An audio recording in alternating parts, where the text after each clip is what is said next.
11,000 volts. Okay, અને capacity S = 5 MVA છે. આવું બી લખી શકાય અથવા તો 5 MVA બી લખી શકાય અથવા તો આવું ના લખો તો 5 × 10⁶ VA. ચાલે કે ના ચાલે એવું લખેલું? ચાલે. હજી રકમમાં શું કે છે? મસ્ટ પ્રાઇસ પ્રોટેક્શન સિસ્ટમ વડે પ્રોટેક્ટ કરેલી છે. એટલે કે કયું ડિફરન્શિયલ પ્રોટેક્શન આપેલું છે? ડિફરન્શિયલ પ્રોટેક્શન છે.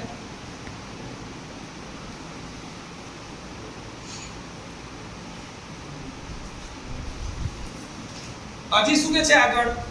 ફોલ્ટ કરંટની કિંમત કેટલી છે? 250 એમ્પિયર. ફોલ્ટ કરંટ જે છે ફોલ્ટ = 250 એમ્પિયર્સ.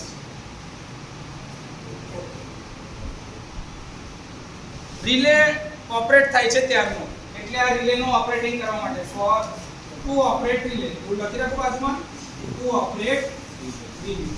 રિલેનો ઓપરેટ કરવા માટે આટલો કરંટ જશે. જો વાઇન્ડિંગના 12% ભાગ પ્રોટેક્શન વગર રહી જતો હોય તો, એટલે અનપ્રોટેક્ટેડ પાર્ટ કેટલો છે? અનપ્રોટેક્ટેડ પાર્ટ 12%. તો મારે શું શોધવાનું છે કે ભાઈ ન્યુટ્રલમાં જેટલો રેઝિસ્ટન્સ લગાડ્યો છે અર્થ પ્રતિરોધ એ R ની વેલ્યુ શોધવાની છે. R કેટલો છે જે હું ન્યુટ્રલમાં લગાડવાનો છું? એ ન્યુટ્રલ ટર્મિનલ પર લગાડવાના છે, એની વેલ્યુ શોધવાની છે. આપણી પાસે જે ડેટા છે ત્યાંથી શરૂઆત કરીએ. તો સૌથી પહેલા મારે V ફેઝ શોધવા પડશે. ફેઝ વોલ્ટેજ કેટલા થશે? V phase = VL/√3. એટલે કે 11,000/√3 કરો. કેટલા આવે છે ભાઈ આ વોલ્ટેજ? 6350.86. શું? 6350.85 વોલ્ટ્સ. આટલા મારા વોલ્ટેજ છે, ફેઝ વોલ્ટેજ. ઓકે, મારે હવે શું શોધવાનું છે? પહેલા ફૂલ લોડ કરંટ શોધી લઈએ. I ફૂલ લોડ કરંટ કેટલો છે મારો? તો ભાઈ એવું કહેવાય MVA / √3 × VL. હા કે ના? ચલો, MVA કેટલા થયા? 5 × 10⁶ ડિવાઇડેડ બાય √3 × VL એટલે 11 × 10⁻³ કહેવાય કે ના કહેવાય? હા કે ના? હવે શોધો. 175. શું? 3.175. 3.175 એમ્પિયર. ભાઈ આ 10⁶ છે. હા. એની સાથે જ 10⁻³ છે.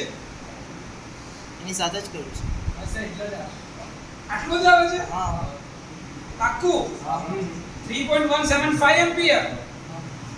Full load current 262.43 ampere. Full load current આટલો છે મારો. હવે મારે શું શોધવું પડશે? વાઇન્ડિંગનું રિએક્ટન્સ. વાઇન્ડિંગનું રિએક્ટન્સ શું છે? તો ભાઈ percentage x = પેલું ઇક્વેશન યાદ કરો, Ix / Vp * 100. percentage રિએક્ટન્સ કેટલો છે? 15%? 12%? ના, એ તો વાઇન્ડિંગ નો અનપ્રોટેક્ટેડ પાર્ટ છે. 15% રિએક્ટન્સ છે ને? હા. તો એ 15% રિએક્ટન્સ I કેટલો છે? 262.43. તો લખો 262.43 into x શોધવાના છે. હા. ડિવાઇડર Vp કેટલા છે?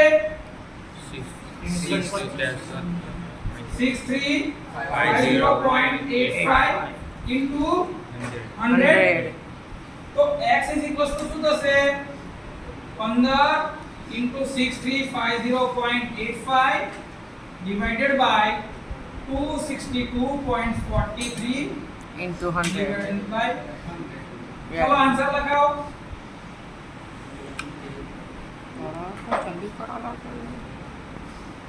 चलो रिएक्टेंस की वैल्यू कितनी आई? 3.63 ओम. ओके, કોઈ ડાઉટ અહીં સુધી? આ તમારું એક સ્ટેપ પત્યું. શું પત્યું? એક સ્ટેપ. Step. આપણી વાઇન્ડિંગ જે છે એ 12% અનપ્રોટેક્ટેડ રહી જાય છે. તો આ તો 100% રિએક્ટન્સ હોય તો આટલો હોય. 12% winding is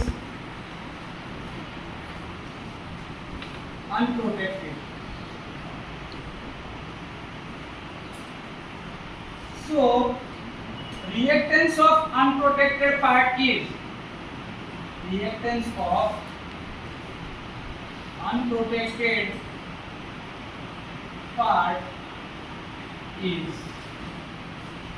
જો 100% પ્રોટેક્શન થતો હોય તો એનો રિએક્ટન્સ કેટલો છે? 3.63.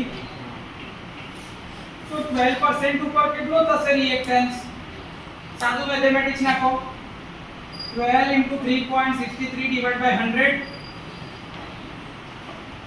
ચલો કેટલો આવશે રિએક્ટન્સ? હેડો લખાવો. કેટલું? 0.4356 ઓહમ. ઓકે,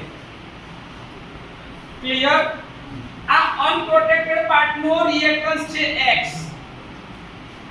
એટલે આને કહું છું x ડેશ. અનપ્રોટેક્ટેડ પાર્ટ 12% વાળો જે અનપ્રોટેક્ટેડ છે એના માટે તો x ડેશ ઇક્વલ્સ ટુ આટલું થયું મારું. તો મારે હવે એની અંદર જો ફોલ્ટ કરંટ તો મને કહી દીધો છે 250 એમ્પિયર, પણ એના વોલ્ટેજ ની શોધવા પડશે. તો મારે ઇમ્પિડન્સ શોધવો હશે તો 12% વોલ્ટેજ કેટલા થાય? 12% EMF ની તો શોધવું પડશે ને. તો 12 ઇન્ટુ ફૂલ લોડ નું કેટલું હતું વોલ્ટેજ? 6350.83 કે 85 ડિવાઇડેડ બાય 100. ચલો વોલ્ટેજ કેટલા થશે? કો કેટલા?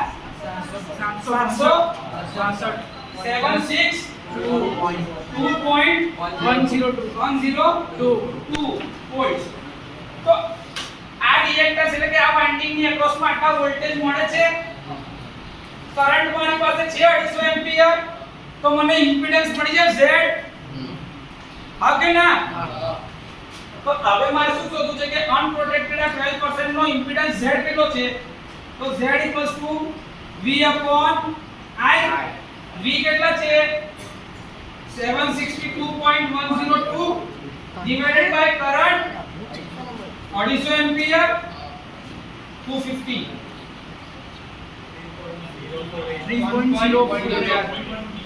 3.048 ઓહમ. આ મારો Z ડેશ તો V ડેશ અને I ક્લિયર આટલું? હવે મારી પાસે Z છે, X છે, તો મને R મળી જાય. આનો ફોટો બી પાડ લે ભાઈ.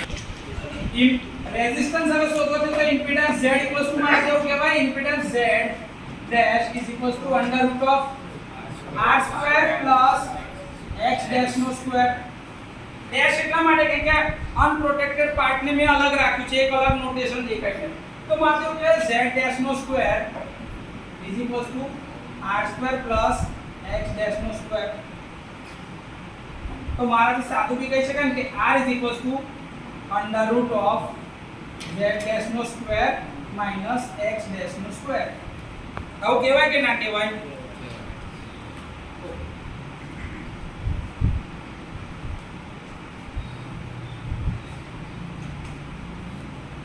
તો I is equals to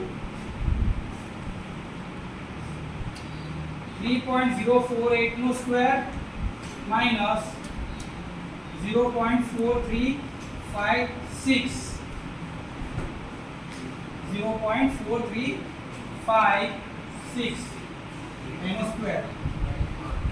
ચલો સ્ક્વેર રૂટ ને એને બધું કરીને છેલ્લો આન્સર R નો લખવા. કેટલા આવશે? 85 ઓહ્મ.